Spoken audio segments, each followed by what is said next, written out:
There's a good Reddit post explaining like the second layer of the reflecting pool grift, and it actually has come true. I'm Pink Snail wrote on the subreddit, David hasn't realized the second reflecting pool grift. Delamination of the liner because of workmanship or material defect is a warranty claim. Vandalism is not. And Trump's friends are going to get paid again. Well, it's happening. Doug Burgum and others have started to say, well, listen, the people who did the reflecting pool did a phenomenal job. Why wouldn't we get them back in to redo it now that it's been vandalized? Of course we would. And indeed, another one of these sort of little predictions ends up coming true. I wish that the American people could just get beyond the partisanship of if Trump does it, it's okay, and just go, listen, this is a corrupt scam. That's it. It's just, this is a corrupt scam, and we're not going to stand for it, and we're going to protest, and it's got to stop. If you're going to do this, it needs to go through a proper a proposal process, and that's just it. And with every passing day, it becomes a bigger and bigger story. Now, some of you, and I think there might even be a message coming up here as we get into Friday feedback, remembering that you can always email me info@davidpakman.com if you have anything you'd like included in Friday feedback. I believe someone also brings up that there's this sort of like, we're in a war. Why is there so much talk of the reflecting pool, as if this is the media's doing? This is Trump's doing. Trump doesn't like being president in the sense that he doesn't actually like dealing with stuff. He doesn't like to read. He doesn't have to think about competing interests. And he just wants to decide and move on to stuff he's more entertained by. And the stuff he's more entertained by is the reflecting pool. It's the White House ballroom. It's whatever statue he's looking at, or gluing gold appliques to the Oval Office, as Maggie Haberman and Jonathan Swan write about in their book. That's what he cares about. And the reason that there's so much discussion of the reflecting pool is because so much of Trump's time is focused on the reflecting pool. All right. And speaking of which, JL3269 wrote in and said, don't bother me with Iran. I have a pool to take care of. This is, at the end of the day, Trump's attitude. And the reporting about the first year plus of Trump's second term is that he doesn't want to be bothered with this stuff.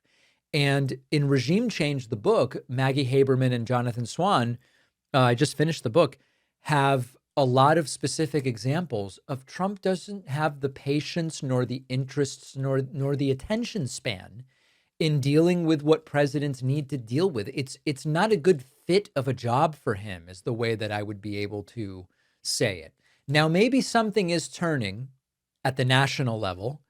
Dirty 30 posted on YouTube, quote, I live in Ohio, and a few years back, you couldn't go into the country without seeing Trump flags everywhere. I rarely see them now. You know, there's this campaign adage, lawn signs don't vote, people do. And I would love to believe that rural Ohio is turning on Trump, as evidenced by not seeing as many Trump flags. But the truth is, some Trump flags are more campaign items, and there's no campaign, so some people took them down for that reason. And also, even the people, Trump's not on the ballot in November. And as I've said before, even people who say, I don't like Trump doing this, I don't like Trump doing that, they are still by and large going to vote to reelect their Republican representative or reelect their Republican senator. And it's important for us to effectively communicate, even if you like your rep or your senator, almost certainly, with like 5 exceptions, they are voting to rubber stamp everything that Donald Trump is doing. And you are voting for Trump by voting for them because you're giving Trump a blank check. And maybe some people would be convinced by that. Call Me Miss Cleo said, I religiously follow your podcast instead of going to church. Listen, I don't know if that's a joke. I can't tell. Maybe it is, maybe it isn't. I believe that it is important for people to have whatever relationship with whatever house of worship they find to be appropriate. The podcast does not have to be a replacement for House of Worship. The podcast is certainly not a religion. In fact, one of the big differences between this show and what many religions teach is religions teach we have the answers because we have the religious texts. You don't need to go and look anywhere else. What I teach and what I preach, for lack of a better term, is I'll give you my best assessment based on the information I have, and I encourage you to find other sources, to fact check me, to write to me and tell me, David, you got this thing wrong. That is also a big difference between the ideology espoused on this show and that comes from MAGA. MAGA and Trump himself say, don't believe your eyes and ears, believe me. Only I can fix it. I'm the person to solve the problems. Nobody else can do it. I'm the ultimate authority. I'm the ultimate source of intelligence. And I go, listen, I'm one person trying to figure things out along with you. Let's all work together to figure it out. Don't just take my word for it. Hopefully trust, but go and verify. And that is, cults don't tend to like that. Cults tend to like a much more hardcore authoritarian ideology, the likes of Trump. Okay, Don Muir says, David, you should ask people to double check they are subscribed for sure. I have been subscribed to you for a year, and when I just checked it, it shows I need to subscribe. So this is on YouTube. Listen, this really pisses me off. This is one of the biggest sources of frustration. For so long, people write in and they go, I was subscribed. I know I was. I went and looked and I wasn't subscribed all of a sudden. And I could again subscribe to your channel. I bring this to YouTube every 6 months and I have never gotten a satisfactory answer. Often I'm told that workflow doesn't reflect the programming of the website. And I go, damn right it doesn't. But people tell me it's happening. Sometimes I'm told, David, these people are just confused. They thought they were subscribed. They probably liked the video of yours and they got some recommendations in their algorithm. They never subscribed. And then they went to check. And of course, they're not subscribed because they never did. They are confused.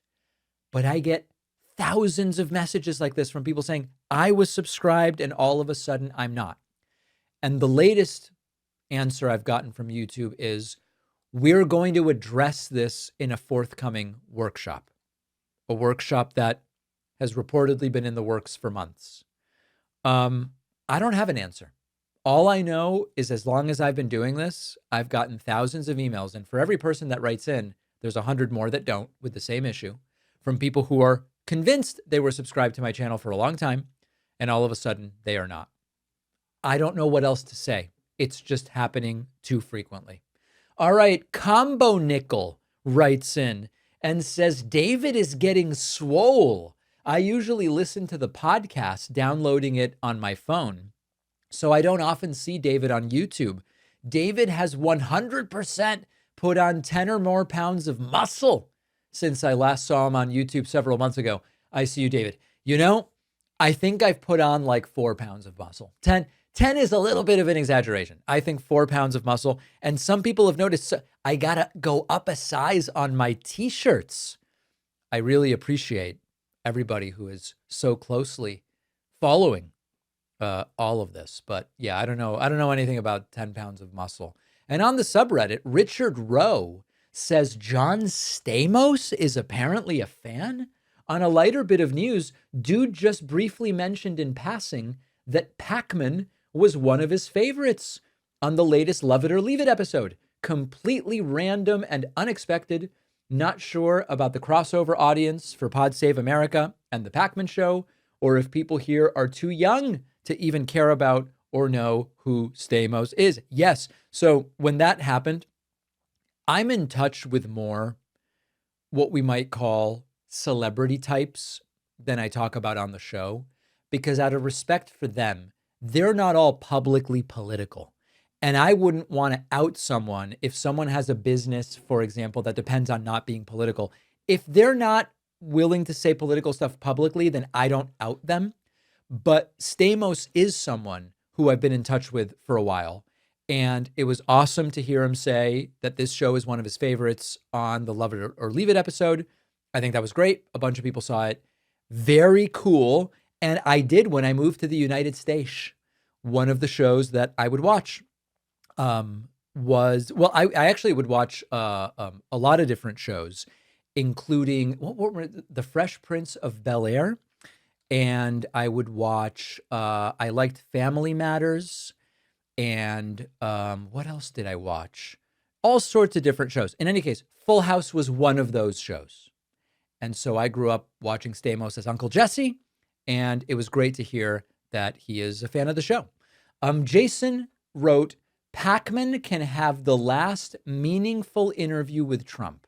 While Susie Wiles won't allow it, Trump is very desperate for approval from the left. He would definitely love to meet with the handsome and articulate David Pakman to try out his charms on him. Even if Pakman is at only 75% his normal composure, the interview will be very revealing. I recommend David start with Pakman being like Pac-Man in the 80s video game, and how that means people underestimate him. Pure gold. Go slow, though. Build trust like Swan did. Yeah, listen, I would gladly interview Trump at any time. I would fly to D.C., take the train, whatever. I would get there or wherever Trump is and do an interview. And I would be shocked if that is something the White House would ever go for. But I would treat him fairly. I would ask substantive questions. And I welcome the opportunity to interview Donald Trump. Don't expect it to happen, but I'm ready if he is. Get your emails in, info@davidpakman.com if you have anything to say. Remember that we are now in the pre-order phase for the David Pakman show, for the latest book, the David Pakman book, Pay Attention, which is now on my shelf behind me. I will also be signing and giving away this specific book. This is the first copy ever printed to a random buyer of the book.